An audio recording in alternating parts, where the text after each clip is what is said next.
tomorrow and have a questions and answers session with them. And who knows, we could be putting your question forward if you contact us. Now, as I mentioned, Claire O'Brien has been working diligently on assembling speakers on various topics, and today we're looking at taxation and business.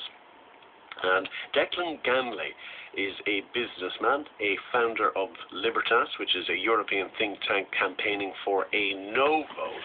And Claire assigns him 90 seconds to make his argument on why, from the business point of view, we should be voting no. The problem is that the veto does not work against a common corporate tax base being established under enhanced cooperation, which is one of the provisions of this treaty, is enabled in this treaty. That means that 9 member states or more can proceed with a common corporate tax base. And because we export more than 90% of what we produce in Ireland, destination taxes can be applied to those products and services by those bigger markets in Europe, neutralising the advantage of locating in Ireland. If you're a business and you've got to decide where to locate and invest your money in the European Union, if you're going to end up paying the same whether you're in Ireland, Germany or France, you're going to locate in Germany and France because you're closer to the centre of distribution, rail networks, population centres, etc. The idea is to neutralise our tax base, and the French Finance Minister, Christine Lagarde, has stated that establishment of the common corporate tax base and tax harmonisation is going to be a top priority for the French presidency of the European Union, which starts in this July.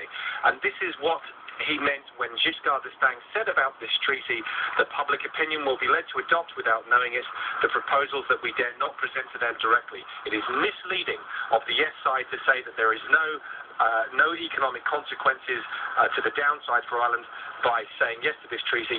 Saying yes is economic madness.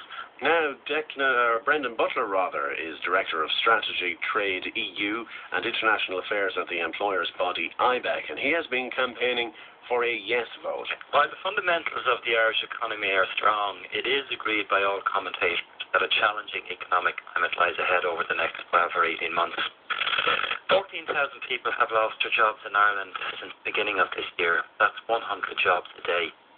So we are facing some difficulties, and Europe needs new structures to allow it to meet the challenges of globalisation and the growing influence of countries such as India, China, Brazil and Russia.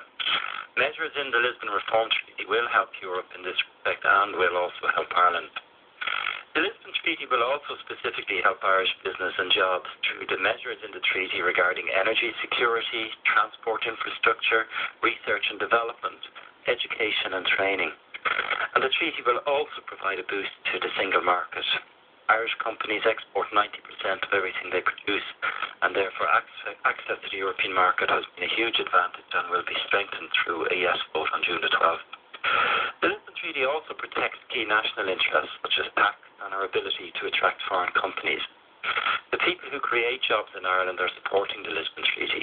36 business organisations have come together, all responsible organisations representing Ireland's 250,000 businesses, which provide 2 million jobs, twice as many jobs as we had when we joined the EU in 1973. What we need is a strong Europe. We need friends, not enemies. We need a yes vote on June the 12th. That's Brendan Butler from the employers' body IBEC telling us why we should be voting yes to Lisbon on Thursday. Previously we heard from Declan Ganley, a founder of Libertas and a businessman in his own right. And we'll be looking at other issues tomorrow on the Midlands Today show. Okay.